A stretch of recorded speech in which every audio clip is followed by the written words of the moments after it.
Good evening and welcome to What's Your Story? Tonight we are sitting down with Jacki Carr, or Jacqueline. How do you like to be? It's a whole thing. Or is it the other way around? Carr Hynes. Sorry. That's okay. Sorry. I haven't officially changed it, so we can make it whatever we want. How did I get that messed up? Anyway, Jacki Carr Hynes. That's me. Okay, that's you. All right. Welcome to our show. Good to be here. So you have been coming into the library for a couple of years now.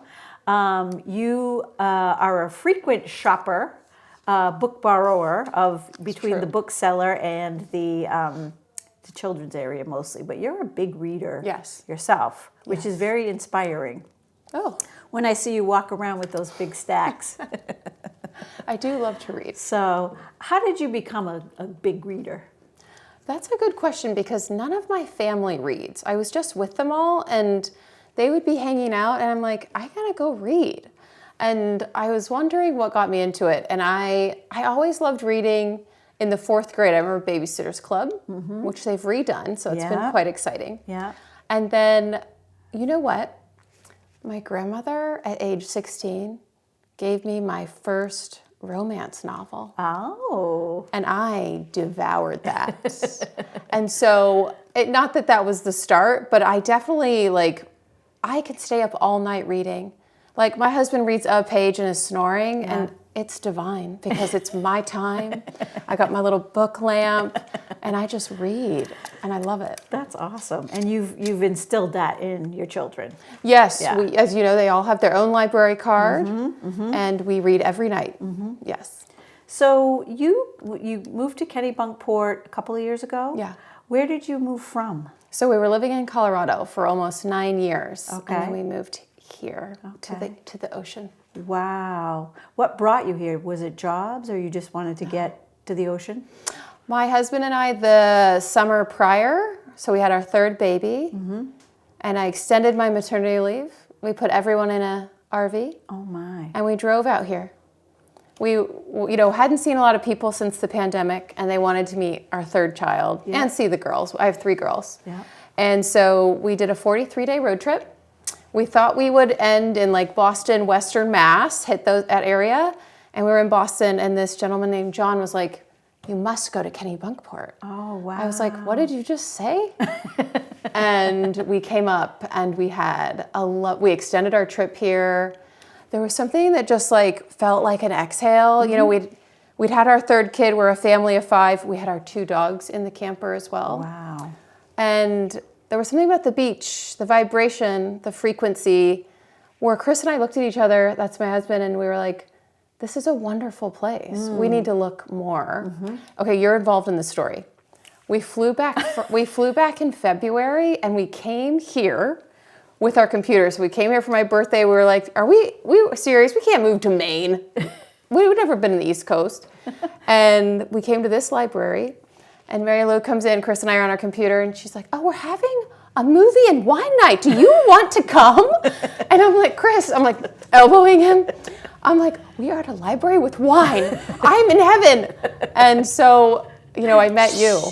And it was wonderful. And we moved here that May. Wow, that's so awesome. Yeah. So do you get to go back and visit with family or? Yes. So I'm originally from Texas. Okay. And Chris is from Chicago. That's why you say y'all. I say y'all a lot. I love it. And then my sisters live in Colorado. And so one just had a baby, so we go back quite a bit. Oh, that's nice to go and visit and bring your children to go back and forth. Yes, it is. So, and do they visit you here a lot? Yeah, they've all been out. My little sister is meant to come out soon, but they've all been out. They loved it. My parents are already coming for the prelude again. Wow. Yeah, it's been lovely. Oh, that's so great. Yeah. And so now you're doing a lot of really interesting work. Can you tell us about what you do? Yes, you're catching me at an interesting time in my life. So I am a coach, and I'm a speaker, and I'm a writer. All of them somewhat meld together in some way, shape, or form. Yeah. But when I was living in Colorado, I was doing a lot of speaking engagements, working with companies, consulting. I led a lot of yoga retreats. And when I moved out here, I felt a shift. I just turned 40 in February. And I had a feeling it would be a big change, and it has been. And parts of my business have just burnt down and then floated off in the sea.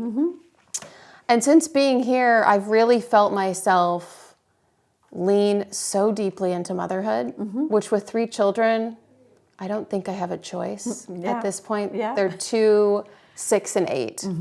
And so I'm, as most people say, I'm in it. And I thought I could compartmentalize work and motherhood. And I'm restructuring my life to fit this role that I have as a mother of 3 and kids who are experiencing sports and big emotions and all the things, while I'm also experiencing that. And so I've just launched, instead of a mastermind where I used to lead for small businesses, I have a mother mind. Oh. So mothers coming together to disrupt old narratives, restore their nervous system, Wow. and find a village Yep. online that then can parlay offline is my hope. Okay. And so I just launched that. I still do speaking. I do vision boards and goal coaching for companies. Yeah. And then my writing, it's a whole new ballgame. I write haiku and then short personal essays Well, that's about wonderful. my life. Have you ever thought about joining our writing group here? You probably I do, are but it's busy. at 3. Yeah. I looked up the time Yeah. and I was like, oh, shoot. But I have a lot of stuff like that. Like I Yeah. did a pottery class and they're like, do you want to be a member? And in this era, there's a lot of things I'm interested in that I will do, like the writing club. I mean, I have on my nightstand every 9 a.m. at the first of the month, and then there's a soccer game or field hockey right now, Right. which is what I'm leaning into, you know? Yeah. And I know that will open up. That's your time right now to do that. And I yeah? will do that, yeah. That's so great. And you've been helping out a few of our friends with online stuff. Yes. Promotional and so how do you get into that? Yeah. You just sort of, I mean, you seem to be a natural at it. I'm very So- extroverted, which I think allows itself into writing. When you're an extroverted that can write, it's like, I'm just going to put this out there and see what happens. And I would say that's how I live. Yeah. But I love going to the Wine House on Main. I support Betsy with some of her outreach and events. And it's really looking at like listening to what a business owner is passionate about and then asking if they're doing it. Yeah. And then highlighting that. And I have always found social media to be quite, air quote, easy, but I also really have to be careful with my boundaries with it. And so when I go in to meet different people, I love to offer support, and then I go too far and then I pull back. Truthfully. But yes, I do love being in a community and supporting what's been created. Yeah. I think when I was living in the West Coast, I also lived in California, everything always felt like, what's not here? What do we want to be new? And I definitely don't feel Maine would like that. And I like that. Yeah. I like that it's like, let's continue. Yeah. And of course, there's innovations and renovations, but there's such a beautiful foundation here that I think I was craving. Okay. That's really that's interesting. And you came, I think, at a right time because we were sort of all trying to figure out what to do and who to be and how to be, right? So I think we still are. I think we still are. Yeah. Yeah. Yeah. What was it like growing up in Texas? I grew up in a sweet little bubble. I was in the city. So I mean, Texas, I grew up in Houston. Houston is sprawling. Texas is sprawling. Yeah. But I went to a Greek Orthodox school in the basement of a Greek Orthodox church. Wow. Where my mother taught. And it really lended itself to like Greek people, like it's what you see, like big fat Greek wedding, they do all come together and they eat and they dance and they sing and it's gorgeous. Yeah. Yeah. And ironically, like I can't get enough Greek mythology right now. That's what I'm reading a lot about right now. Yeah. But that's where I grew up. And so I definitely went to the rodeo every year, but I was also in the city. Like I didn't live the ranch. I'm not a horse girl. I played a lot of sports. My family's from Indiana, so basketball was in the blood. My dad coached my teams. Okay. And I really had a lovely life in Houston. I didn't want to stay. I had no desire to continue in Texas once I was 18. But when I look back very fondly on my childhood. Yeah. That's so great. Siblings? You Yeah. said you talked about somebody out. I have two younger sisters. Two younger sisters, okay. Yeah. So did they feel the same way? Did they feel the same way about that? I mean, it sounds really nice to be you. I have a wonderful life. I won't lie. I mean, I've had grief recently. I lost my grandmother who's tattooed on my arm, and that was a bigger loss in my life than I've ever experienced. And I do think was part of us moving here, just Yeah. needing something different as I had felt a little underwater in my grief. Yeah. And I have a wonderful support system, a wonderful partner, a wonderful family. My little sisters, I think they've had a lovely time too. I mean, everybody's going to have a different experience. I am 14 years older than my youngest sister. So we're in like I'm millennial, she's Gen Z. And so we do have very different, we had, I think at that point you have different parents, like same parents, but different personality. Yeah. Like they were in a different life phase. Right. And so it is fascinating to look at each of us and how we've grown into ourselves. Yeah. So did your mom come from Greece, or was she Greek, or? I mean, listen, my family's from Indiana. Oh, okay. Midwest. Oh, you said that. No, Midwest to a T. And like small town Indiana, like what John Cougar Mellencamp sings about. Okay. And my mom got pregnant with me by surprise. So said she couldn't get pregnant and then was pregnant while they moved to Texas, and she's applying for jobs in the 80s. Oh, wow. So she goes to this tiny school and she interviews with this woman. She's a principal at the school. And she's, my mom's was very good at her job, and I'm sure wonderful at interviewing. But she's also like a very good person, like people pleaser too. So she was pregnant and didn't tell them. And she went back the next day and was like, "You're probably not going to hire me. I'm pregnant. I understand," which is like a testament to the 80s and whatever. But the woman looked at my mother and was like, "I'm going to take a chance on you." And they hired her, and my mom worked there for almost 40 years. Wow. Yeah. That's incredible. Isn't that fun? So did she learn how to cook and all of those wonderful things that? Oh, yeah. I mean, they had Greek festivals. She would cook. They had spaghetti night with all the baklava, and they had the Greek festival. My mom danced in it sometimes, and some of her closest, bestest friends are Greek. Yeah. So you should take your children to the Greek festival in Saco in the summer if you haven't yet. Should. Yeah, I haven't. They have it every July. Yeah, I should do that. That's fun. That's a nice community too. My husband, his dad was from Greece, and he married a woman from Montreal. Oh. And so most of the families, everybody, marries in the clan, so to speak. Yeah. So so he was sort of took a chance on love from a different country. I love it. And he, I think what they found was Greg's mother, who was from Canada, was one of the better cooks in the family. So some of the aunts would be really upset with their husbands because their husbands would say, "You need to learn how to cook like Teresa." You can't say that. You cannot say that. That's amazing. That's cool. So I didn't know that.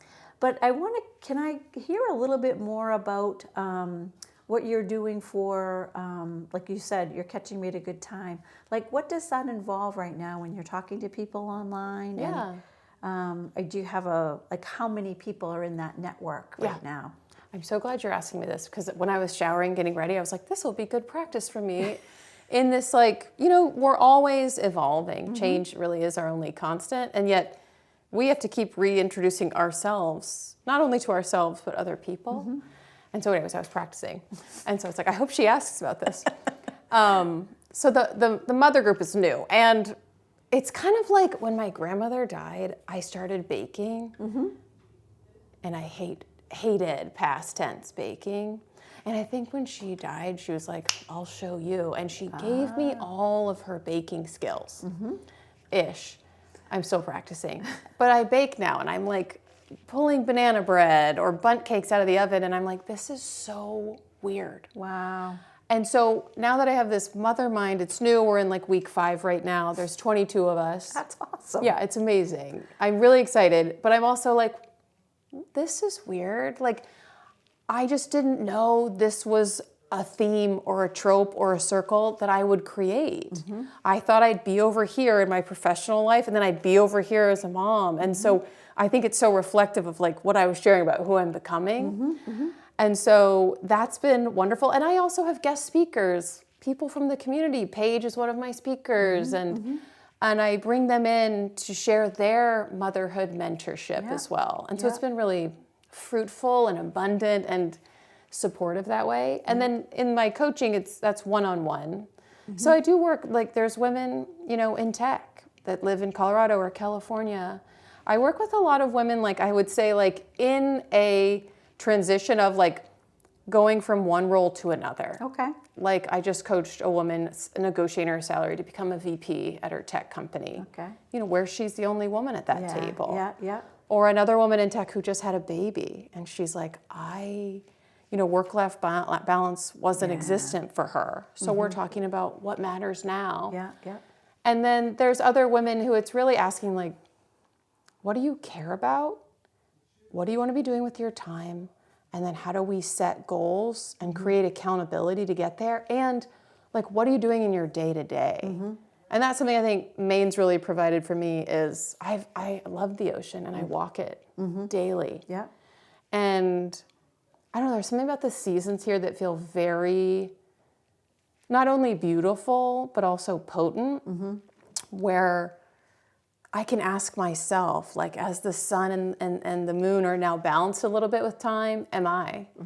And what am I doing with my circadian rhythm? And I think I skirted around that.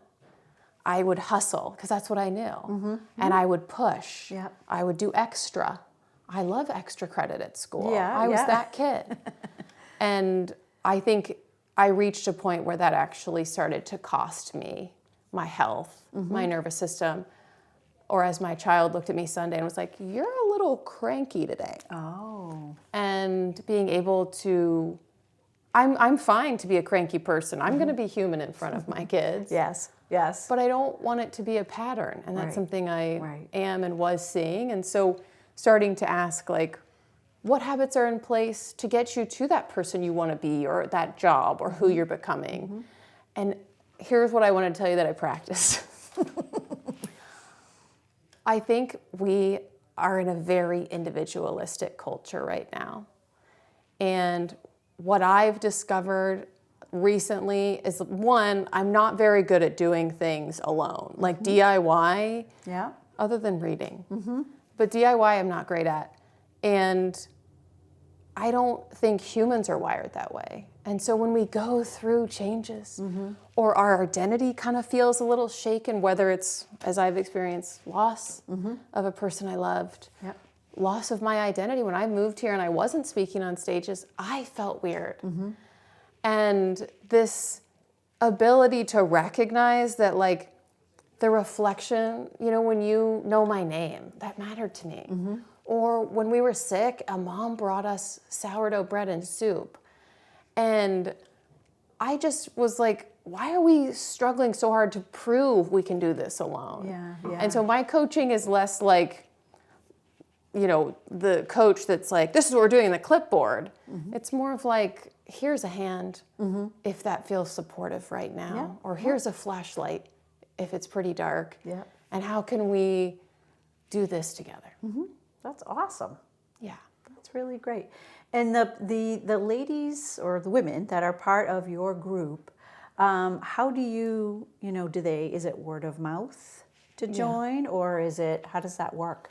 I would say Instagram is like a huge resource for me with boundaries. I have a newsletter, my website, and then word of mouth. If I were to dream up my business and starting over, I would want it to be all word of mouth. Okay.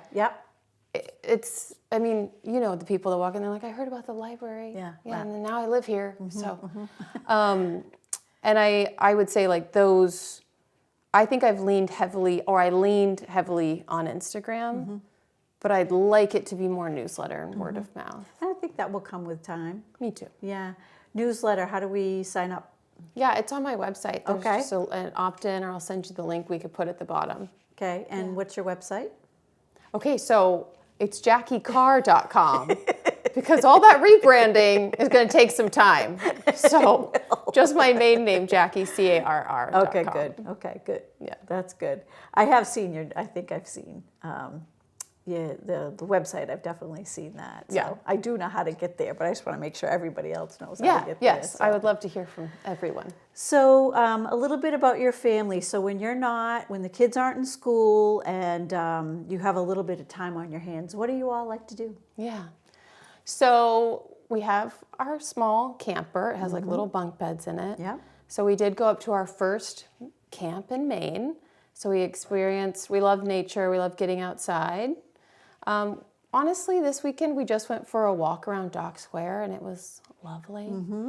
Smart move to go after the stores closed because my kids were like, let's go shopping. And I was like, why don't you just look in the window? It's all closed.